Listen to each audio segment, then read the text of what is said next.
Yeah, yeah, yeah.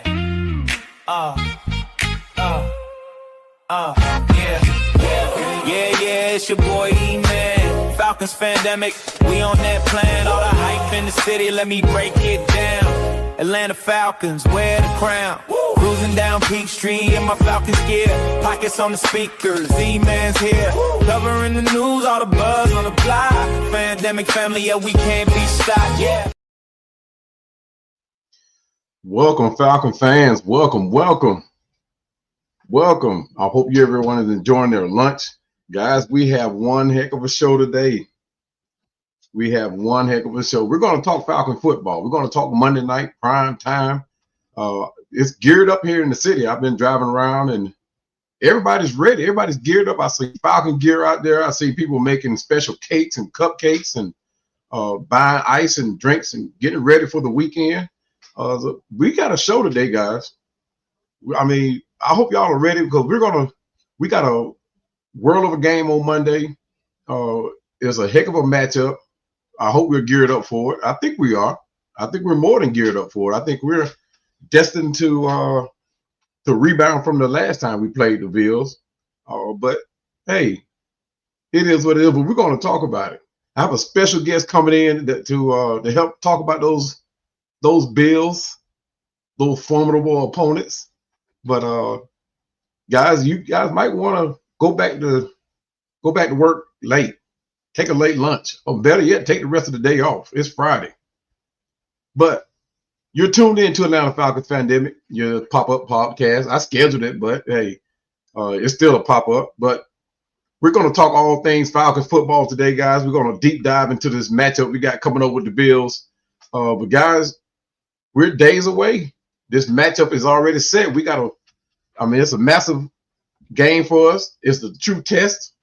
But the energy around the city, like I said, man, is from Douglasville to West End to downtown Atlanta to the east side and Decatur. It's electric. I mean, you see the representation. It's prime time and everybody's ready for Monday night. But we're coming off this bye week, right? But was it a bye week for us?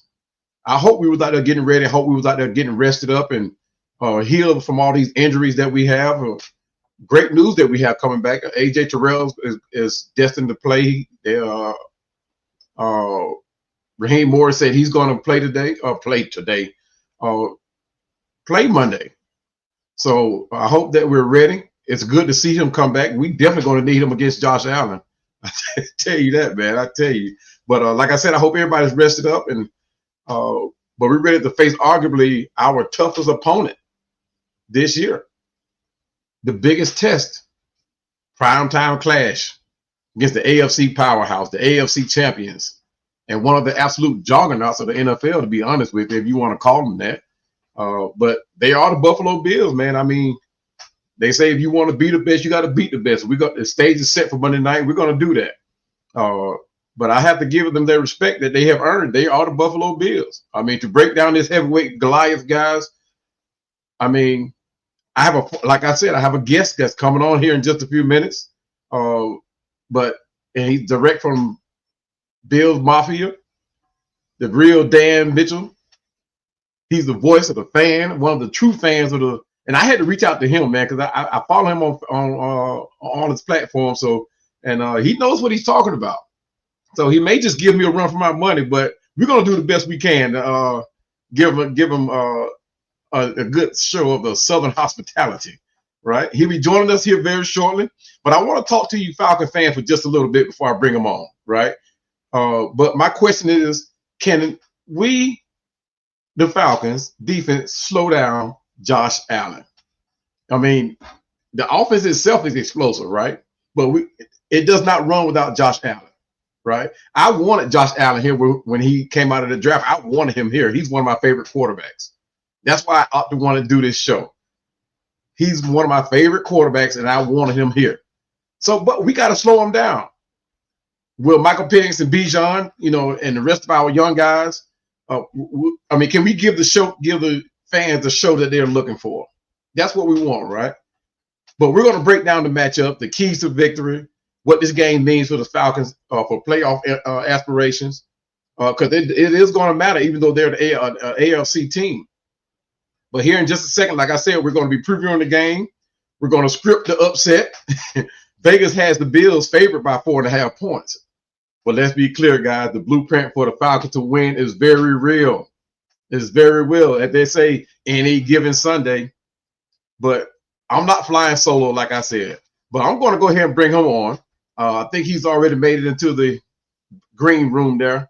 You know, he's probably back there sipping on a little something. I don't know. I didn't put anything back there. He might have brought his own. But, guys, straight out of the Bills Mafia, the Bill, I mean, this. Hey, look, I'm just going to go ahead and bring him. I'm not going to talk too much more. I'm just going to bring him on. But, guys, welcome him to the show, Mr. Real Deal, Dan Mitchell himself. What's going on, man? How you doing? I appreciate you having me. Hey, man, I look. When I reached out to you, I said he's busy. I mean, you stay on this on the platform, man. I mean, I had to reach out to you.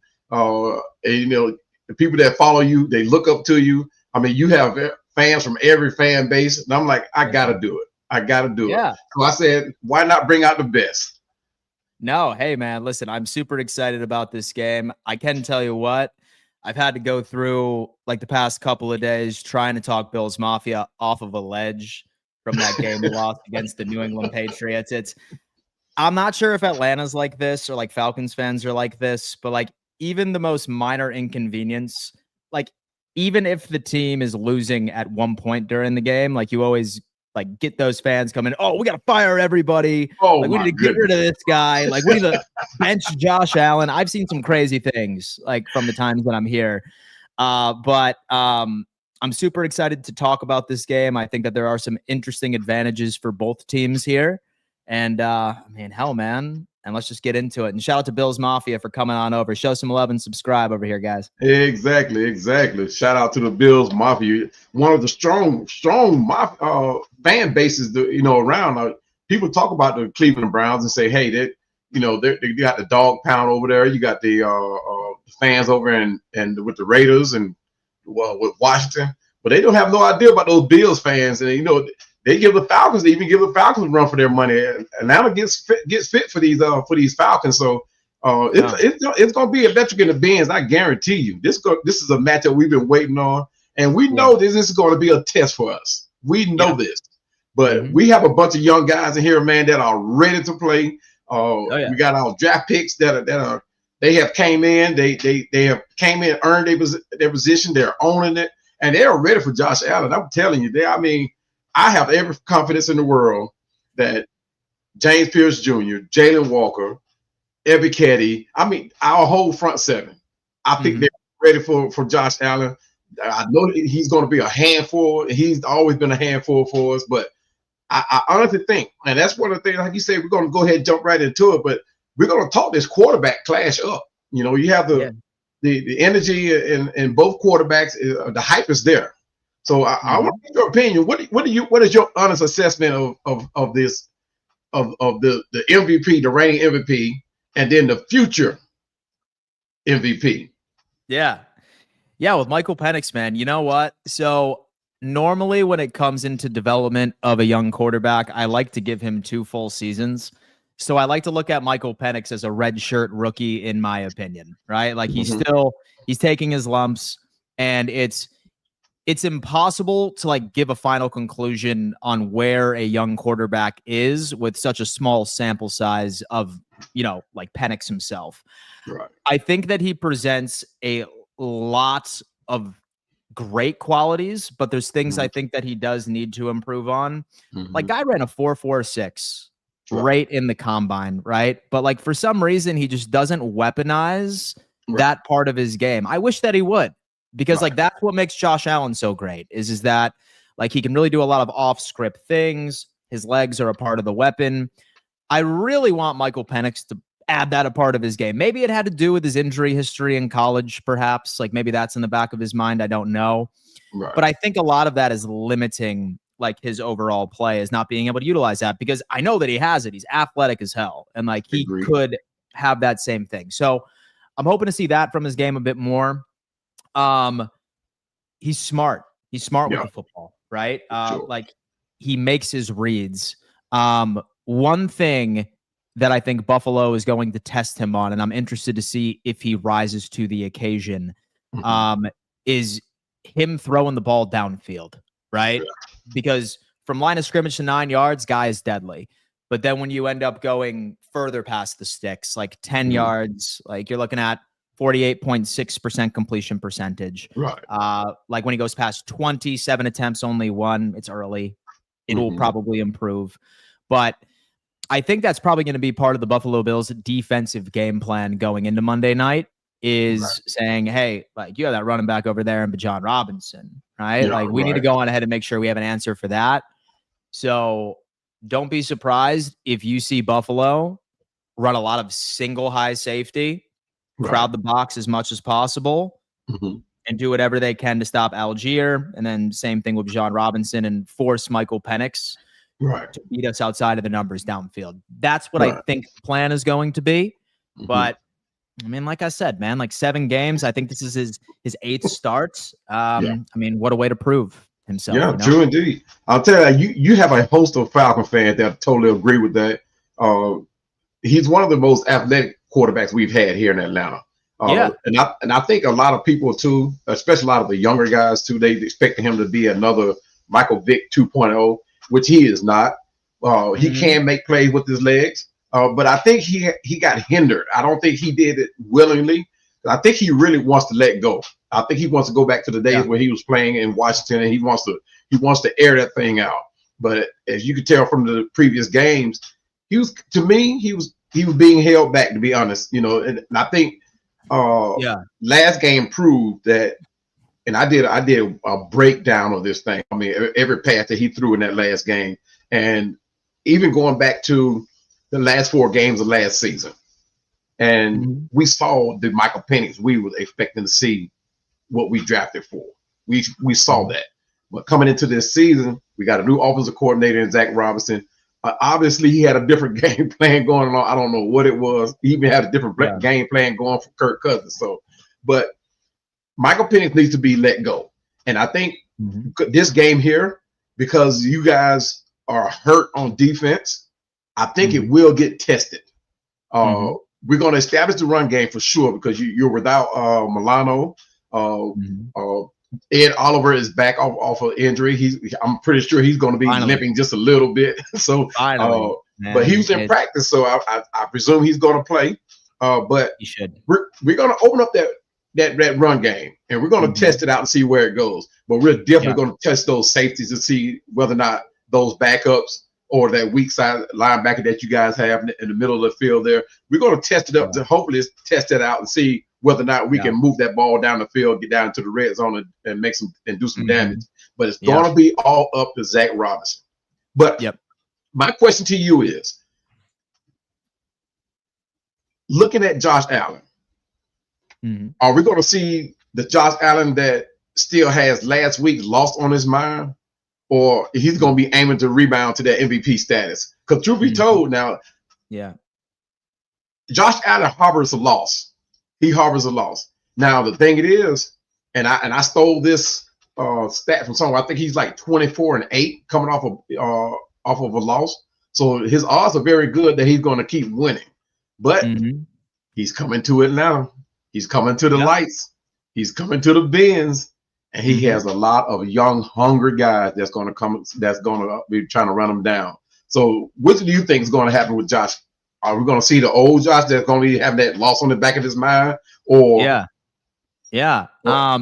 so surprisingly enough, like when I look at how I think that this offense is going to attack the Falcons, I think we're going to be taking a page out of the Falcons book. I think that it's going to be a James Cook game. Last week, we ended up going up against a pretty good New England Pats like run defense.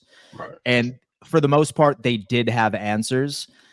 I genuinely believe that James Cook is going to be a staple of this game. I think that they are going to test Mike Hughes and Billy Bowman right within their propensity of not being the best in the league with tackling. I think that we are going to be challenging that quite a bit. Same thing with AJ Terrell. I really think that that's going to be a part of the game. one thing that I feel like doesn't get enough credit about this offense, and why like would probably end up credit why Josh got an MVP last year, was just the offensive trenches that we've built. Like we have an incredible offensive line. It's one of the best in the league.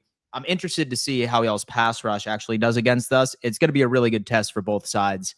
But its run blocking scheme is incredible. Like with James Cook, man, like there were several Bills fans that were not saying, hey, you know what? Like he doesn't deserve Saquon Barkley money. Like let him walk. I'm like, what are you watching? Like with this guy has elite vision.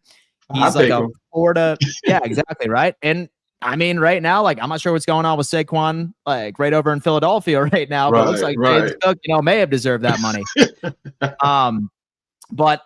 No, I think that it's going to be a large James Cook game at first. But then as far as Josh Allen, right? Like Atlanta runs a lot of man coverage, like fourth in the NFL right now. And I'm curious to see if they end up completely going back to the drawing board and running more zone, because like you don't want to run man coverage against Josh Allen. He's one of the best quarterbacks in the NFL for man coverage situations. Even if a guy's not open, like he's going to bust off for 15 to 20 yards on the ground. So I think that this is going to be a more balanced attack from the offense. I feel like you guys need to get pressure specifically on the interior in order to really slow things down for this team. But yeah, so I think that that's what like you should expect. I'd be more concerned about James Cook than Josh in the passing game on Sunday. I'm gonna err on the side of play devil advocate on that one. I'm more concerned about Josh. I mean, I'm not saying that because he's just a guy that I just looked up to, but and this is something that we really have to put out there. We don't play mobile quarterbacks well. I mean, and that's what fears me about Josh. And Josh is one of the best. But like I said, Josh is 24-8 coming off of a loss. And pretty good odds. But we have a young defense that's our defense right now is ranked number 1 in the league right now, and we got four rookies that's starting. So hopefully, like you said, get that rush on him and one thing about Josh that I noticed, that he does not do well running with that ball, trying to make throw a pass. If we can get him out of that pocket, if he's able to sit there, digest the scheme and orchestrate, he's going to kill us. But once he gets out of that pocket and gets on the run and look for a receiver, he stands a chance to make some mistakes. The thing about you guys is you guys play a full 4 quarters, and I hope that we're able to stand up to that, because going out, you guys play just as well in the first quarter as you do in the fourth. But our Falcons, we're ready for it. I think that Jeff Albrecht is going to have the defense dialed up like he did last game. He's going to bring the pass rush. And what I love about Jeff Albrecht is he does not run a specific 4-3 or 3-4 scheme. He may show one thing, and before the snap even happens or occurs, he's bringing something else. So I think he's going to aim to get pressure on Josh. I think over several platforms, people were talking about how Josh needs to get his feet moving, but not moving to the point where he's taking off with the ball. Get him out of that pocket is going to be the key. But it's definitely interesting when it comes into the Falcons defense, because I'm not really seeing Josh like wanting to test Bates / Watts at all, like deep downfield. So I think that he's going to, for the most part, like he's known for targeting them. And so regardless, I think that it's an ego thing where he's just like, oh yeah, like I'm going to target your best guy just to show you that I can. But I think a lot of it, some matchups I think that he's going to attempt to take advantage of is going to be Mike Hughes and Billy Bowman. I really think that he's going to test them regularly, because like Hughes, he's probably going to be on Keon Coleman, and like Hughes is 5'11", like 190, and with Keon 6'4", 215. So like you're seeing a pretty clear size advantage there. And Shakir, talk about like one of the hardest guys on earth to tackle, like at first contact, right? I like that matchup right against Billy Bowman, although I wanted Billy Bowman on the Bills to play safety. I saw that you guys transition him over to slot. But I think that those are the interesting matchups. Like with the whole Josh Palmer experiment from LA, like right now he's been like super underwhelming. So I mean, maybe a couple of targets here and there, but like y'all's linebackers are great in coverage too with Diablo. So it's tough to say. Like with Joe Brady, he's really good at being able to come together with a very in-depth, very sort of attack plan per defense that he's going up against. So I don't know, man. I think, and it's interesting you brought up our linebackers because I think that's where the pressure is going to come from, right? Diablo, Caden Ellis, y'all blitz and in some places you're going to see. I love Caden Ellis. I mean, we stole him out of. Dude. Yeah, and then we have James Pierce Jr., who has been relatively quiet. He's been making some big plays, but he's been relatively quiet for the expectations. But I think this game here, he's going to test. I forgot you guys' left tackle name. Dawkins. Yeah, he's going to test him, and I think Jalen is going to be right behind him. So, like I said, those schemes that Jeff Ulbrich dials up. I mean, it's not a typical scheme that most quarterbacks see from week to week. It's something totally different. And one thing about Jeff Ulbrich is he turns out defenses. You know, I mean, we knew that from his days over with the Jets. I mean, their record didn't show it, but you know, the defense was, you know, they had 3 Pro Bowlers on the team. So he, like I said, he turns out defenses. But the one thing about I forgot you. Oh, Milano. That's where I was going with it. You guys are going to miss him in this run game. Absolutely. And I think that he is that catalyst. He's that glue for you guys. And I think I don't know. I forgot what the guy's young name that's supposed to come in and what's his name? So it's actually a familiar face to Falcons fans. Shaq Thompson. Yeah, Shaq Thompson. Yeah, I don't know how to even remember that. Yeah, Shaq is he's gonna be doing that. Thank God it's not Dorian Williams because he is. But he's back too, though.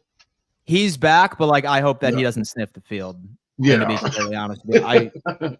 He's the next time we played you guys, Zach Thompson was a handful for us. So he's quality against the run, but his coverage is a complete mess. Yeah, so say that at any point, and knock on wood, I hope that like with our remaining linebackers stay healthy. If one of them goes down and Dorian Williams is plugged and played in there, then I mean you're gonna see Pitts just go off. Yeah, like I think that's why you're going to see a heavy dose of Bijan Robinson because you guys have linebackers, right? But you don't have that sideline to sideline from Milano.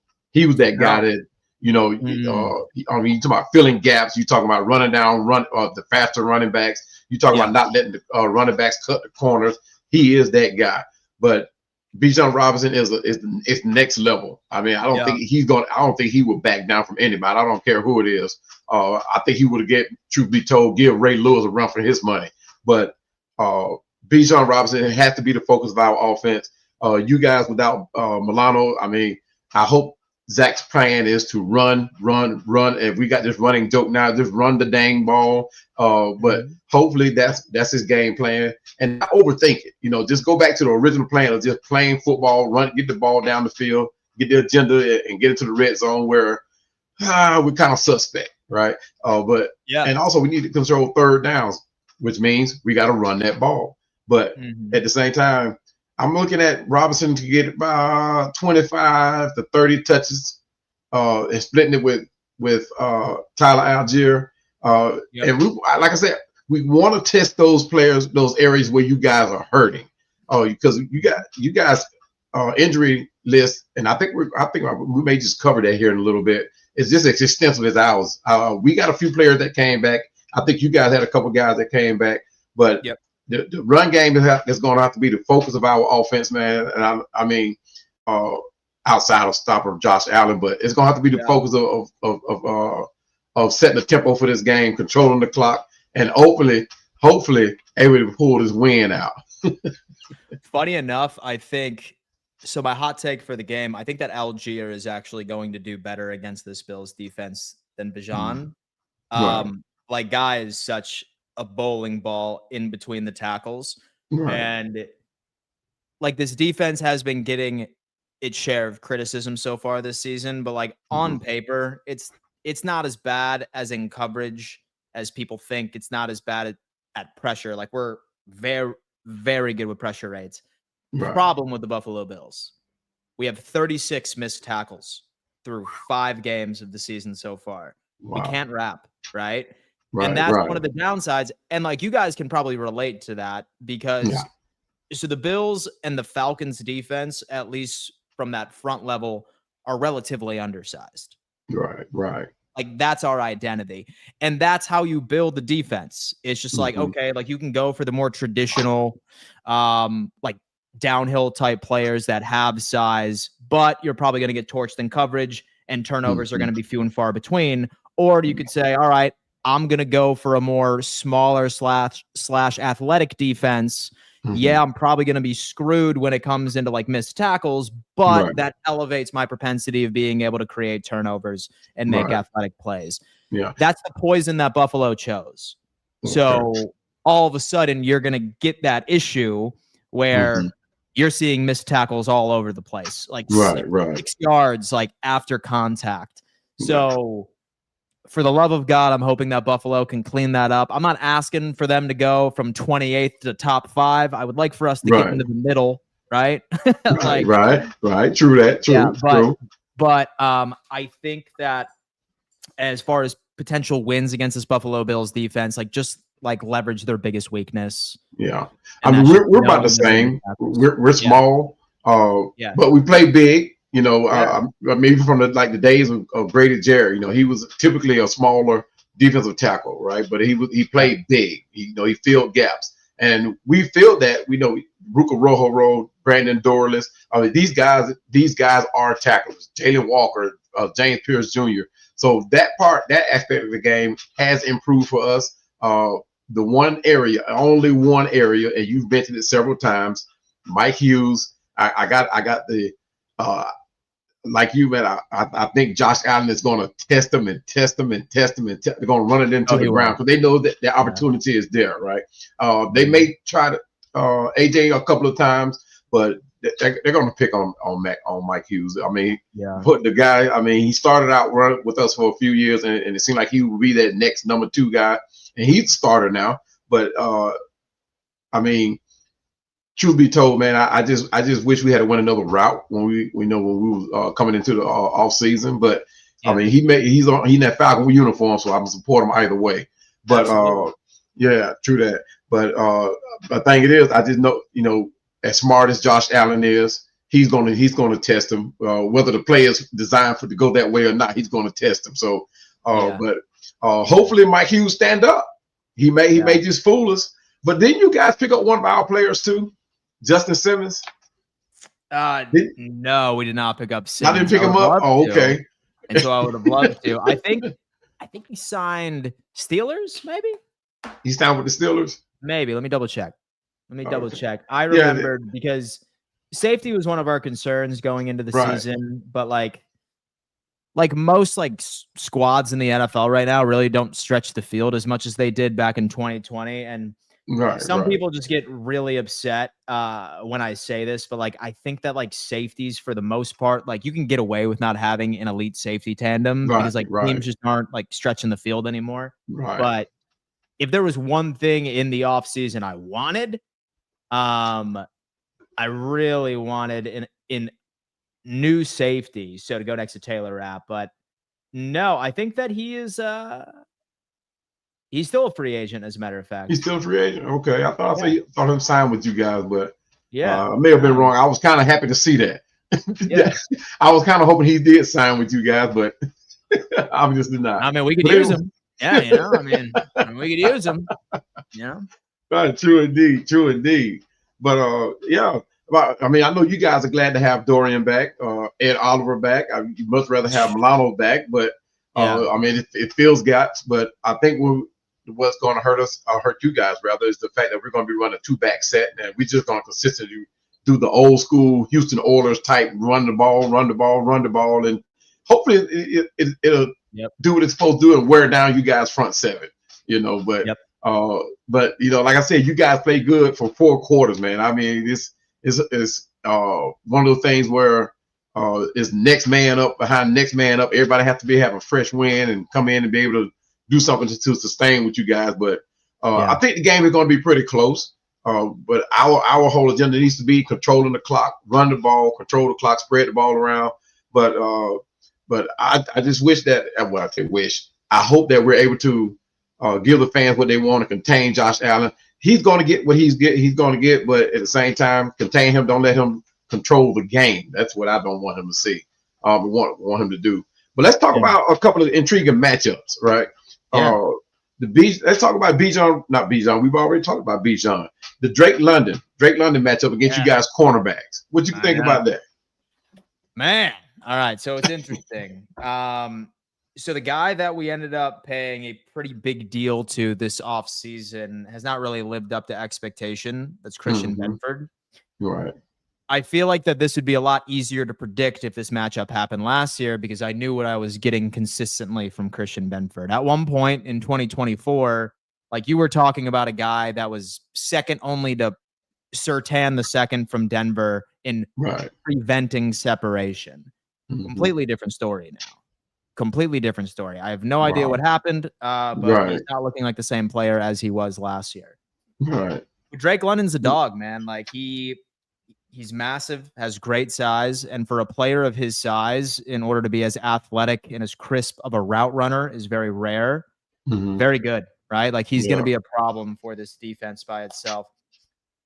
Oh yeah, if I can get the Christian, say that I can get the Christian Benford from 2024, and I understand who he is as a ceiling player, then I think it's going to be relatively even matched. I think that Drake London is going to win some reps. I think Benford is going to win some reps. Right. But if we get the Benford that we have been seeing in coverage as of late, then I think that Drake's going to be a massive problem. But again, I think that really goes into it where like Michael Penix just doesn't stretch the ball downfield, right? Like he just hasn't, like right within the first 4 games of the season. I'm interested to see if he does. His accuracy has not been ideal once he stretches the field further 10 yards from the line of scrimmage. So I think Drake's one of my biggest concerns. I like Kyle Pitts against our linebackers too, man. I do. Like, I think that you could really punish that middle of the field right there. Mooney is still limited, or was he I think he's not going to be a game time, but I think he's going to be back. I'm not sure. I have to double check that, but on my list, I don't think I have him listed on there as a return. I think AJ Terrell was the only one that was and I think Daryl Hodge, because I think Daryl Hodge was going to play too. But because say that Mooney is out there, he's lined up against Tre'Davious White. Oh yeah, it's going to be a Mooney game. And so Falcons fans are upset about Mooney's sort of production so far. Have no fear, right? Because he's probably about to be burning Trey White all game. Yeah, I just did a content on that one as well. We still do have the opportunity to grab Jacoby Myers from the Raiders without losing Mooney. We wouldn't have to give up Mooney. Hopefully we'll be able to just get a draft pick for him. But anyway, this game could very well turn out to be a tight end game as well. Like you brought now that you have brought up Kyle Pitts, but Dalton Kincaid is on a tear himself. So finally. But it could turn out to be a tight end game. But we have to. Should I say we have to? Zach Robinson will have to utilize Kyle Pitts like that because he does create such a mismatch with you guys. Because especially now that Milano is out, with Milano in there, I was I ain't gonna say I was worried, but at the same time, he stood a chance of limiting Kyle Pitts coming across that middle. But now that he's out, Kyle Pitts, I mean, he's a beast in himself. You know, he creates a mismatch going against any linebacker, any safety, any corner. But we just have to make that play, make that throw, and it's going to be up to Zach Robinson. To me, he's taking a whole lot of heat for the lack of how this offense has produced on their lack of. Just like Jimmy Lake took a heat for our defense coming up short last season. He's gonna have to show improve this year. He came down out of the coaching box down to the field, and I'm not saying that made the improvement, but at the same time, I think he recognized where he was coming up short as far as recognizing what each player is able to give him on the field. Now he needs to be able to let Penix be able to throw the ball. We know we can run, but we need to have him throwing the ball. And I don't know if they're trying to play, trying to catch the league off guard and save the best for last. Yeah, which I hate. I want you to show the league what you got. Make the league come play you. But that's the way, old school way. But they could be playing a game with the league, and because this offense, man, is way better, far better than the way it looks on paper and the way our record shows. But like I said, Dalton. So I do believe that, right? Because like 9 times out of 10, from a coaching's perspective, like say for example, you're going up like it's September, October football. Right. Like this means nothing. It's November and December football, which is truly what molds that overall playoff picture. Right. I'm not completely surprised when specific offensive coordinators and defensive coordinators sort of just have a game script where they just want to walk out and win the game. Because why the hell would you open up your playbook on week 3? So against a non-conference opponent, for example, or against a team that is not any good. Right. Yeah. It's gamesmanship at that point, right? It's frustrating as fans because like we want to see. I want to see masterclass football. Yeah, exactly. We want to see a masterclass every single week, but it's part of the game. It's how coaches work. They're just like, we could beat this team 45-14 if we wanted to, but we're not going to show them all that, and then hopefully we'll walk away 28-17 and have the fan base freaking out about efficiency problems. You know what I mean? Wait a minute. Say that score again. I said 45-14. Like, so that's what you said? I thought you said 28-17. Oh, no. Oh, so okay. 28-17, just for that's an real. example of how coaches are. Yeah, like not with this game we're talking about. Yeah, we're gonna talk about that 28-17 here in just a minute. No, is that your prediction there, E? Spoiling it for me? You called it. You called it. I love it. Oh man, I like the energy. The only thing is, are you saying it's swaying toward Buffalo? It's swaying toward Atlanta. I already know where you're going with it. But I mean, the narrative is simple, man. I mean, we both have a lot of injuries on both sides of the ball. We both have rookies on the side that are. Oh no, you guys have veterans. We have the rookies. We have the rookies that are eager to play, ready to play in the lights. This stage is set in prime time. James Cook is going to be the catalyst for you guys. Josh Allen is going to be the orchestrator, and I'm going to say it again. We have to put a bird dog on Josh Allen. And I see Larry Pack said he said, man, we ain't scared of no Josh Allen. He said, fuck is that? He said, fuck is that? He said, man, we're not scared of no Josh Allen. We're not scared of Josh. No. Hey, you know what, man? Like it's so the league is what have you done for me lately? And say that you're based off of last week. I'm not mad at you. All right. Yeah. But now thinking I'm not scared of him, but I have to respect for what he does. I just hope we're able to draw up a plan where we're able to say, hey, we're not scared of you. We're going to come at you at every chance we get. And Josh Allen, hopefully we'll see his eyes get wide like they did up against New England. Because I mean, I don't know what happened to him. I mean, when he threw that interception and he took the helmet and threw it back, his eyes were still like jettisoning that out of his head. Like, oh wow, what in the world is going on with Josh? So hopefully we'll be able to get him in that same predicament again, and give him back-to-back losses before y'all get into the bye week. Because y'all got a bye week coming up, don't you?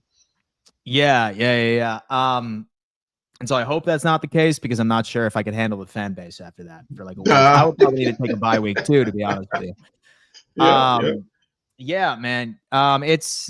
It's definitely interesting, right? Like last year, like you look back at this overall Buffalo schedule, and we finished 13-4, but then in October, in week 4, week 5, we just went out there not looking the same. We went through an October slump, if you will. Right. Some of it may have had to do with the fact that Josh Allen had a broken hand from week 1. He played through it all the way through halfway through the season. I think that's largely why. Right. I hope we get right. Yeah, But yeah, like when true I indeed. end up looking at history, right? So I look at this Buffalo Bills team, and very oftentimes, like we sleepwalk our way to 30 points, right? Like we're putting up a consistent 30 points. I think it was like 14 of the last 16. We've put up well over 30. Solid offensive line right across the board. What Atlanta likes to do defensively is something that Buffalo is good at going up against. Like you see a lot of blitzing from this Atlanta Falcons team, and with Josh is deadly against the blitz. You see them run a lot of man coverage. Josh is deadly against man coverage. Have some undersized DBs that typically ends up helping out James Cook with like missed tackles, yards after contact. But again, like really anything could happen. It's an any given Sunday type league. True indeed. I could sit here and tell you about like all of these advanced stats and like why the Buffalo Bills are significantly better than this team. But the same thing could have been said about the Philadelphia Eagles last night and the New York Giants, right? Right. Sometimes it's all about it. The biggest thing that I think is not a big trend, and like people like were kind of curious from like my perspective as into why I thought we lost to the Patriots, is because for one time we demonstrated something that this team hasn't done within the past 2 years. And we added a full football field of penalty yards, which is not something this team typically does. Yeah, I was just about to say that. Yeah. And we turned the football over 3 times. And before that game, we went 27 games in a row winning the turnover battle. So with all of that in mind, I look at that game as an anomaly. I'm just like, okay, like that's not how Buffalo plays football. Hopefully that's a fluke. And the numbers tell me that it is. But prove it to me. Right. And it was a fluke. And we get back to our complementary football type ways. Right. So that loss you guys took against New England, you think that was more Josh Allen or the Bills, or was that New England actually stepping up and saying, "Hey, we're going to play you guys own game against you and see how you turn out"? So the credit to New England, right? So they made more plays than Buffalo did. And with Drake May went out there, man, and like he ended up making some plays where like normally that would have been completely shut down. Like this defense over in Buffalo did everything that you could have asked them to do. And they held them to 23 points, and they held them to 6 points at the half. And this Buffalo Bills offense is typically a 30-point team each and every single game. So I don't know why people were mad at the defense about this game. It had everything to do. It had everything to do with us playing undisciplined football. Like 12 penalties. Give me a break. Like some people could be like, "Oh, it's this ref, man. Like he's corrupted or something along those lines." I'm like, no, it's not. Every single penalty we had was Buffalo's problem, right? Right. Every single one of them. Some referees swallow the whistle more than others. Like some of them aren't as ticky-tacky with calls, but like with that guy we played, like we have a history with that guy. He calls everything. So like you better play. Ed, isn't it? He calls you got most of you guys. Man, dude. He killed us against the Eagles a couple of years ago too. Like we were the most penalized team. Last time we had that many penalties was against the Eagles 2 years ago, and funny enough was Hockley. Hockley again. So like that dude calls plays all over the place. And that with the turnovers, man, like with the Keon Coleman fumble, with the Josh Allen interception in the red zone certainly wasn't ideal. Excuses are excuses, but like how I look at this game, it was all self-inflicted wounds from the Buffalo Bills. Like we were to like erase one of those turnovers, we were to erase 3 penalties, then I think we would have ended up winning. But I mean, woulda, coulda, shoulda, and then hopefully we end up getting back and playing responsible. Right, true indeed. We're what the I think the head-to-head count. I think you guys got about one game. I think. Y'all do. I think it's 6 to 7. Oh, we have it. Yeah. 6 to 7. I think so we play you guys pretty well. Yeah. So we play you guys pretty well. And let's hope going into the lights, man. I'll tell you, I'm telling you that dome. I mean, the stadium is it's going to be loud in there. It's going to be loud. And the thing about Josh Allen in that atmosphere, as great as he is, he does not like those loud crowds. And hopefully we can. I won't be there that night, so I have to work. And but I definitely have my TV and I'm not gonna say nothing about the other stuff, but I definitely have my TV with me.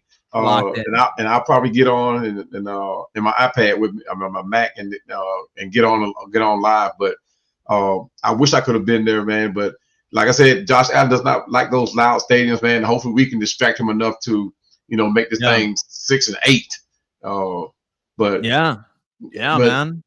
Best of luck. Best of luck, man. It's gonna be interesting. It's gonna be interesting because I tell you, we got a couple of ball hawks back there with Billy Bowman and Xavier Watts, and because Xavier, he's coming into his own. He's going to become that player. And, I mean, he didn't get that title by accident, and neither did Billy. Billy, only thing about Billy is he misses tackles. That's the only thing about him. But the fact that Josh Allen's going to test him, we're going to see the true testament of how these guys steps up to the plate, and and hopefully that Xavier Watts can give y'all the business, give Josh the business. Let's put it like that. Because these type players, man, they didn't. I was actually surprised that they fell that far down the draft. But you talk about guys that are second and third round players that fell all the way down into the draft, and a couple of them didn't even get picked. So, and we ended up with them, and they are actually performing and have turned out some good plays for us. Won a couple of games for us. So, and I still think that we have not seen the best yet. So hopefully this will be a game that'll go down for the ages, and the fact that it's happening on Monday night, it'll be one that people will talk about for a long time and use that as a staple as to how to play a Monday night game. So one thing which is great too, thank God it's the early Monday night game. Because man, so normally I'm in bed by 9 p.m. every single night. Oh wow. So some of these late Sunday night Bills games and stuff, I'm like, God. And my entire day is ruined afterwards. I have not watched a late night Sunday night football game, not unless it's playoffs or of course with the Bills are playing, but and for example, last night when I was watching Philadelphia New York Giants, and so I turned the TV off at halftime. I was exhausted. I was like, oh wow, I'm good, man. I'll figure it out in the morning. But yeah, thankfully we have the early-ish one. I think kickoff at 7:15, which is 6:15 for me. I'm in Central Time, so that's it's ideal. Right. Well, if you don't mind, I'm gonna jump over here and I'm gonna greet some of your fans here. I see quite a few of them has came in and joined the chat, so I'm gonna take a moment and acknowledge them. Max, I know you know him. He's Go Bills. It is what it is. Max. Go Bills, and here come Angela. I remember her from the podcast. Yeah, let's go Buffalo. Let's go Buffalo. You say so, Angela. I don't know. You said it. Jason. Go Bills. Obi, go Bills. Obi again. He says, we are from the man that do play. Yeah, with the plan, apparently. I guess he had the plan. He had the plan. Yeah. All the way from Germany. Care. Was it Care? Yeah. Jason Diaz. Oh, that's Obi again. And we follow our master. Okay, then. Oh, chill. Hey, look, it's good to follow. You gotta be careful on where he leads you, though. He might lead you right. He might lead you right back down here to the Mercedes-Benz Stadium. He might have to become a Falcon fan. Come on with it, Jason. Let's go. You got Jason again when he asked. He's crazy. Obi again with the Go Bills. So Bills are representing in here. Let's see. Spidey. Hold on. There he goes. I had that thing minimized there. It says Go Bills. I'll be at the game. 100% saw the Bills versus Falcons last time. They played at this stadium 8 years ago. It was the year before Josh started. It will be my first game watching Josh in person. Go Bills. All right. I'm going to say, hopefully I'll see you there, but I won't be there, Spidey. Well, thank you for joining us on the chat. Yeah. Yeah. So one thing else we got here. You do see Bills Mafia travels very well. So I see. Yeah. You're going to be seeing a lot of Bills fans at that stadium. I see. Well, as long as they're not Dallas fans, I'm good. I mean, I can't stand Dallas. But Max comes Yeah. again. He says, I'll be at the game too, Spidey. We're gonna welcome y'all. We're gonna hopefully y'all enjoy yourself while you're down here as well. Oh yeah.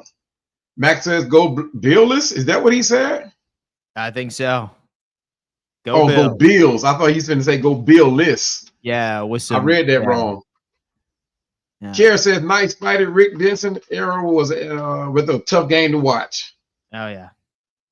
Rick, how long was he there? 2 years, I think. Okay. And so we try to go on ahead and forget a lot of those times. Nah. Sam says, go Bills. Spidey again said, I can't remember the score, but it wasn't a blowout. No, yeah. I don't remember any of the Bills Falcons game being blowouts though. It was always a good game. It might have been. I don't think it was ever a blowout though. Last time I think here, let me double check. Falcons Bills matchup history. Was when Matt Ryan came to Buffalo. Mm-hmm. I think it was in 2022. Jason with the sponge face. Yeah. Last time we won 29-15 in 2022. And then before that was prior to Josh Allen with Tyrod Taylor, as a matter of fact, 23-17. Yeah, so it was always a good game. And hopefully this one here will meet those expectations as well. Hopefully it'll be I honestly want it to be a shootout. And it comes down to the fourth quarter and I want to be on the edge of my seat. I can't handle when I say shootout, I mean oh no, man. Listen, I feel like every game Buffalo's played so far. Yeah. It's my blood pressure. It's a high scoring shootout. Yeah. 30 plus points. Can't handle it right now. Hey, man. And so I'm gonna use the restroom real fast. I'll be right back. Yeah. But guys, that'll be one of those games where you talk about high scoring games.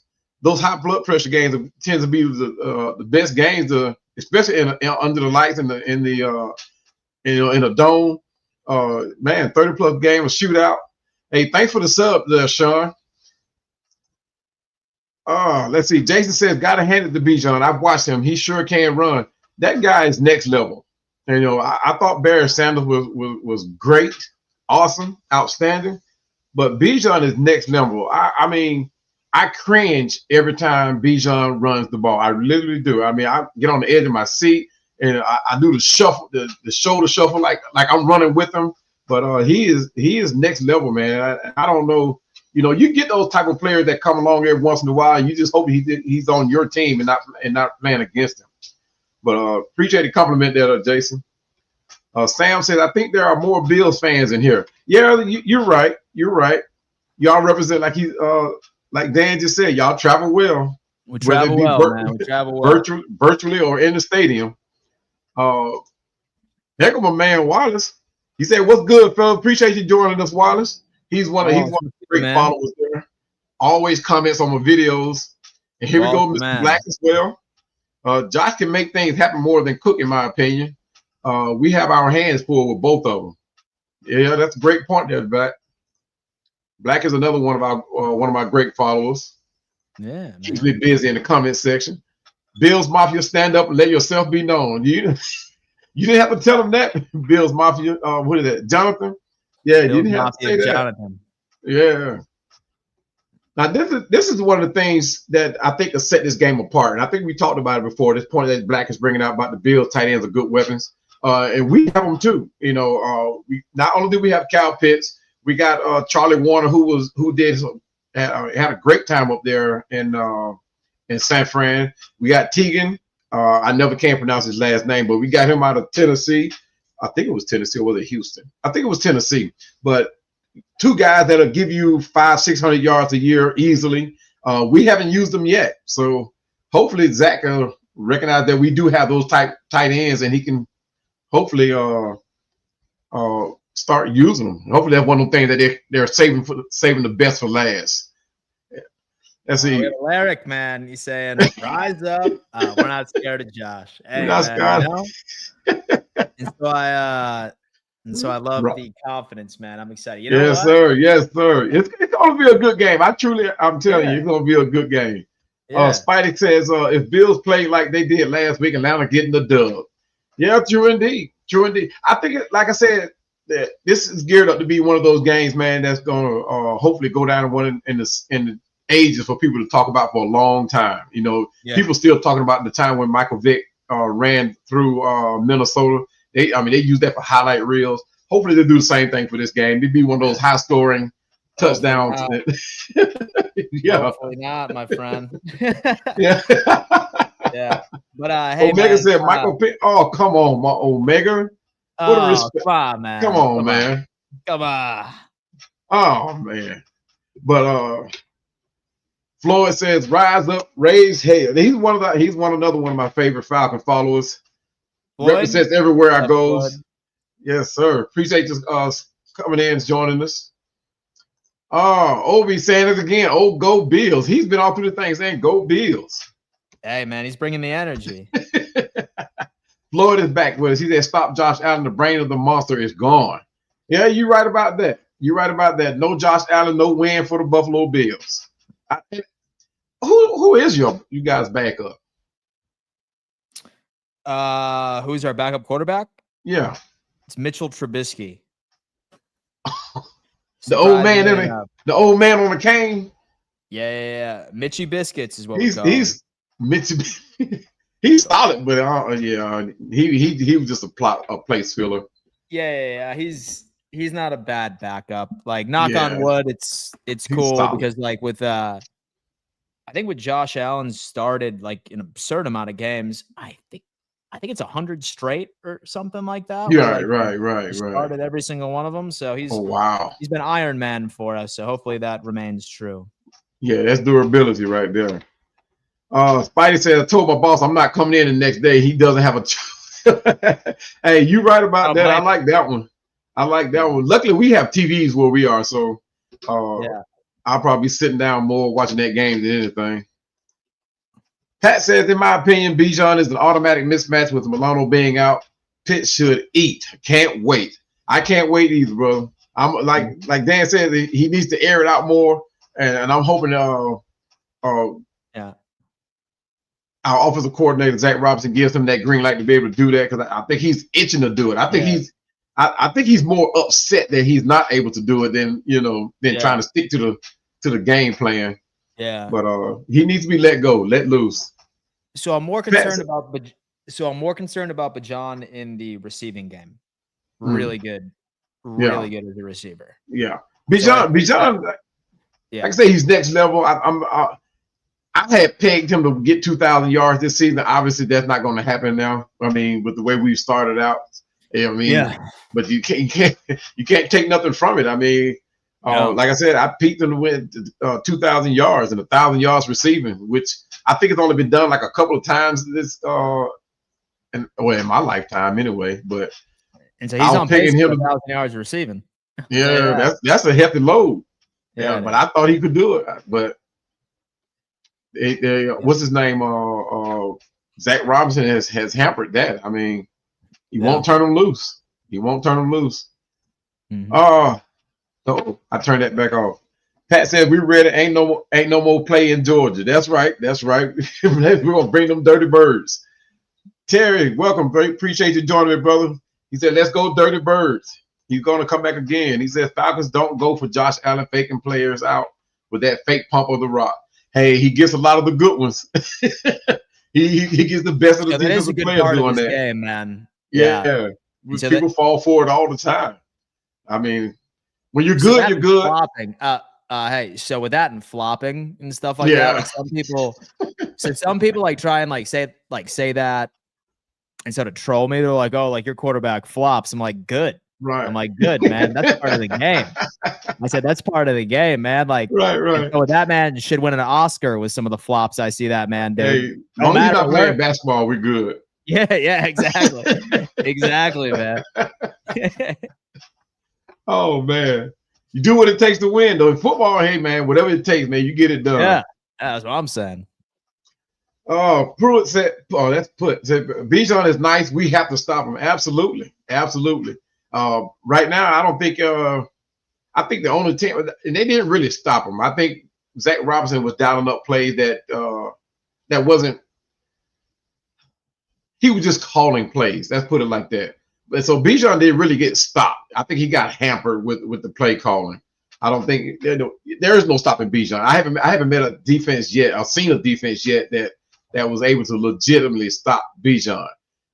He's gonna hurt you one way or the other, whether or not it's on the ground or Like he was over 100 and I think he was over 100 and either 20 or 130 yards in pass and receiving yards. Yep. Forgot what it was, but he more yards catching than he did receiving. I mean, than he did running. Chase, welcome, my brother. Welcome. Chase says, "Rise up, brother. Big challenge at hand Monday night. This game could give this team a lot of confidence. Win or lose, play a good, challenging game." Exactly. Chase is one of our great, excellent. I mean, great content creators. He's up and coming. He's like me, up and coming. I mean, we're both early in the game, but we're making a whole lot of noise. We're trying to collab with everybody. And what it's all about is establishing that, establishing your way into this content creation. And it's a lot of work. I didn't know how much work is involved, goals involved into doing this. You guys make it look easy. Chase makes his thing look awesome. I mean, I try to jump on his podcast every once in a while because he carries it like no other, man. But appreciate you joining me, Chase, man. And hopefully we'll see you here before Monday. Well, guys, I want to thank Mr. Dan for coming in. I knew he would make this a great show. I told you guys I had a treat for you. I appreciate I welcome each and every one of you. I thank you, each and every one of you, for coming in. My new subscribers, I appreciate you so much. I love you. I hope to see you again in the future. Hopefully, I'll be able to do this again before Monday night. Hopefully, I'll be able to go Saturday and Sunday. Matter of fact, this is a big game. I just may do it. Just get on just to talk Falcon football, Falcon versus Bills. I mean, because this is probably going to be the game of the year. I'm hoping this is going to be the game of the year. It's overload with this thing. But Chase said he has a question for you. He said, "I don't know the Bills very good. How does this defense look against the Atlanta Falcons per se, run, deep play ability?" Yeah. So as far as the Bills against the run, it's not bad statistically. So when you look at EPA and DVOA, the problem with the Buffalo Bills defense is that we can't tackle to save our lives, at least for the past 5 weeks. We have 38 missed tackles already. We're averaging a gross amount of yards after contact. So say, for example, that you target the right guys at the second level, I think that you'll be able to create a lot of those instances. Mm-hmm. As far as deep passes, so the Buffalo Bills do a pretty good job at being able to take away the big play, but based off of Michael Penix's attempts downfield, and by downfield, that's even including 10 yards or 20 yards downfield, he doesn't have many attempts. So I think the defense is going to really make him prove that he can beat us that way. So I think you're going to have opportunities for him to test that. Yeah. Not a lot of too high safety shell. I think we're going to be running a lot of cover one. I think that we're going to try and do our best to add as much traffic as humanly possible at that first level from line of scrimmage 9 yards down. But yeah, man, there are opportunities, but it's more so it's the personnel mismatches, not scheme mismatches. Yeah. Say that makes sense. Yeah. See, I'm hoping Zach Robinson gives Michael Penix the green light to make those calls where if they do play the two high safeties or single high safeties, that he makes a call whether or not he goes deep. Yeah. And that's where the game is going to separate itself. Yeah. But we'll go ahead with your comment, bro. So I could almost guarantee you that that's what Buffalo is going to do. Yeah. And they're just going to be like, all right, prove that this 48.6% completion percentage past 10 yards is a lie. Yeah. Prove that you're only going to stretch the field once or twice a game. Right. Yeah. So I don't know. We'll see if the young man rises to the occasion. Right. Yeah. Well, Carolina did that, with their safeties, and they pretty much dared us to throw. And for some reason or another, we never did. Like I said, when I did my breakdown on it, all the percentage throws were like 12 yards in. You know, there were nothing like real. I think it was one attempt downfield past 20 yards, and it was an incompletion, and the rest of them were like 12 yards in, 15 yards in. Nothing else was like really deep that would challenge the defense, you know, get the linebackers to backing up or getting the linebackers play close up to the line. They just played a normal football game, man, and it hurt us because we didn't challenge them at all. So, but as you can see, we lost against them. I mean, that was a salty loss, I tell you. I can take a loss, but it's just how we looked as a unit, you know. Yeah. You know, it didn't look good at all. It didn't look good at all. To swallow. Yeah. Chase says one of Bijan's best abilities is to make missed tackles happen. Exciting to see how he responds against this big matchup. See y'all in the Benz Monday night. I won't be there. I'm going to call him Bijan Chase. But guys, I hope you guys have a great time. Cheer the boys on, or cheer the guys on. And but then one interesting stat that I see popped up here, Dan. It said the Bills defense is ranked number 28th. Is that accurate? So in box score, but okay. It says that you guys are allowing 145 yards per game. Mm-hmm. So, oh my goodness. So we're a bend but not break type of defense. I'm not particularly the biggest fan of that scheme. Yeah. I don't think that any defensive coordinator should have a job if that's what they're willingly try to identify your defensive as. Yeah. But what Buffalo does well is that they take the football away. Yeah. Minus yesterday, we won the turnover battle 27 times in a row. So like dating back all the way to 2023, I wanted to say. Yeah, make a difference. So we take the football away. Like we really do a good job at being able to take the big play. Right. In yards, yes. I think a lot of that was skewed based off of the week 1 matchup against Derrick Henry and that Baltimore Ravens offense for the first 3 quarters. Right. Past 2 weeks, we've shown signs of improvement. And the defense has largely been a concern. But as far as advanced analytics like EPA and as far as the DVOA, we are still in the positives as far as that works out. So it's not as bad as the box score suggests. Okay. Well, one thing about you guys, safety and corner, those some sneaky little rascals, man. They're going to come up with an interception out of the blue, man. It's that and peanut punches too, man. Like we've been forcing a lot of fumbles since like Bosa has been able to stay healthy for the majority of the season. Thank God. He's been a menace, man. Yeah. So y'all's offensive line, very, very talented, but I think the one matchup where I see the Bills having an advantage is Wilkerson versus Bosa. I think that's the case. Yeah, it's going to be a matchup to watch. For sure. Wilkerson he was my concern on this offensive line, right? But he has completely shut my mouth because he has actually held it down. And I thought Penix was going to see the ground more than he would see standing up, you know, but he has held it down. I don't think he's allowed a sack. He's allowed like 2 rushes, but he hasn't allowed a sack. So and I think now which side of the line does Ed Oliver play on? He plays on the right or left?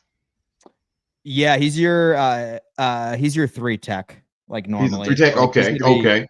Okay. So like he's gonna be lined up normally right off of the guard. Right off of that. AB gap. So that's where Ed's going. That's where he's going to eat at because that's typically where we are weakest. But like I said, Wilkerson has held it down. Jake Matthew, he played pretty solid, but he's getting up in age, so we're going to give him a pass. He's about my age, so I'm going to give him a pass. But he's held it down. So like I said, Elijah has held it down. I mean, he did what he's supposed to do with the fact that we brought him here. Sure. I like it. So one thing I do actually need to dip. I have a show I need to prepare for here in about 15 to 20 minutes. But I tried to end it here a second ago, but no. Hey man, listen, I totally understand. I appreciate all the Q&As and stuff along those lines. But hey man, listen, it was an absolute pleasure meeting you in person. It was an absolute pleasure, like talking a little bit of football. Best of luck to your team. Not too much. This Bills team needs a win. All right. My blood pressure can't handle another loss. So best of luck, man. I wish you nothing but the best. Appreciate you, brother. The remainder of your content creation journey. Don't hesitate to reach out to me if you ever want to do this again. Appreciate you. But tell everybody where well, tell everybody before you leave though. Tell everybody where they can find you at. Yeah, most definitely, guys.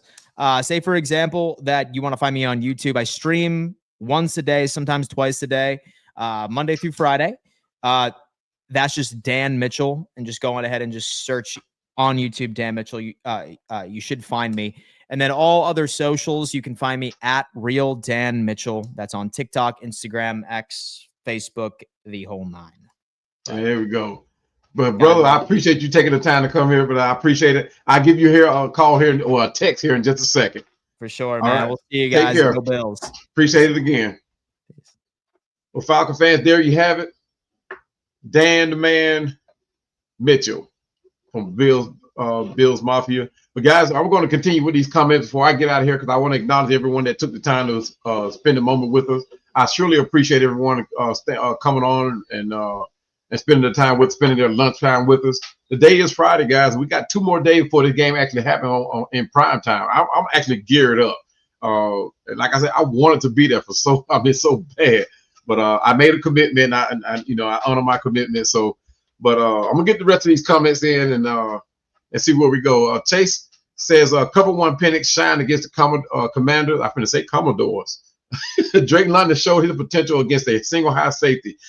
One thing about Penix is he has played Washington pretty well every visit, right? I mean, even last season he played him. Even though we lost, he played him pretty good. And this season we ended up beating him. So Penix just might have Washington's number. This might be going down as a rivalry between him and Jaden Daniels. If Jaden Daniels stay healthy, I think he's hurt again. I'm not sure, but I have to double check that. Chase says, let's scrap the Panthers game. Nobody showed up that day in Charlotte. Yeah, you're right about that. It's just still a salty taste for me, Chase. I just don't like the way we looked. Like I said, I can take a loss. I just didn't like the way we looked losing. I can take a close game losing. I can take where we went all out and we lost the game in the end, but to get a blowout, I never liked those. Chase says, how exciting it is to see our defense ranked top 5 overall this part of the season. And I think a lot of us actually predicted that, Chase. That's a good call out. A lot of us predicted the defense was going to be, I'll take that back. No, you're right. We predicted it was going to be top 5. Offense was going to be top 10.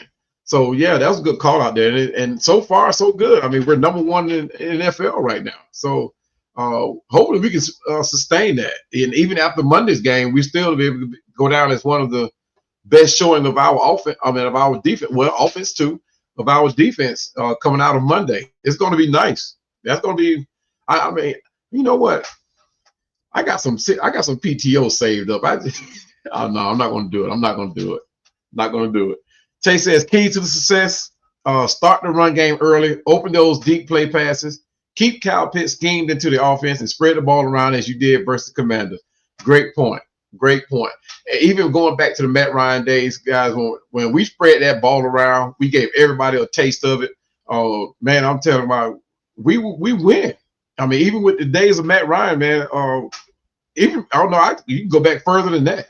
I mean, we won. You spread that ball around. And at some point, we thought we were doing like we thought we had a spread offense in there, but yeah, we got to spread that ball around.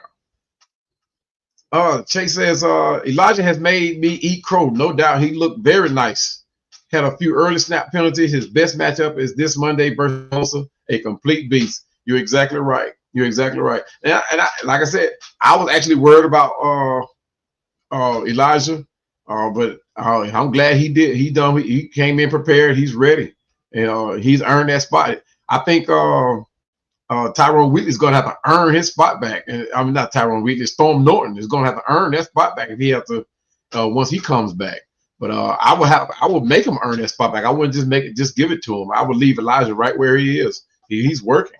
But I think I think he's up to the task of handling Bosa, though. I think it's gonna be a nice little matchup. I'll definitely be watching it.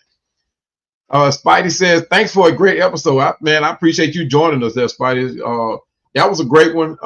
I've been on a couple of his platforms before, and I actually watched his platforms and the way he was able to. I think it was last year or the year before, where I watched him break down the Falcons-Bills game, and I mean, he ran through it. Like, I mean, it was a nice. He did a nice job doing it. So I mean, I had to reach out to him. I knew he would.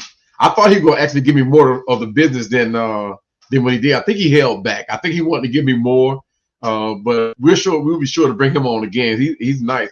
My background fading in and out. I'm not in my normal setup, guys. My background is just. I do apologize for that. But guys, I'm going to have to get off of here because I have a hair appointment to go take care of. But guys, I honestly and earnestly thank each and every one of you for joining me today. It's been nice. Thank you for the support and new subscribers that came on and subscribed to me. I surely appreciate it. I am up and coming. We are up and coming. The Spider Nation, the Atlanta Falcons Nation, the Pandemics. We are up and coming, guys. I appreciate you all so much. And as always, love on each other. And I'll see you guys on the next one. Peace. Yeah. Yeah.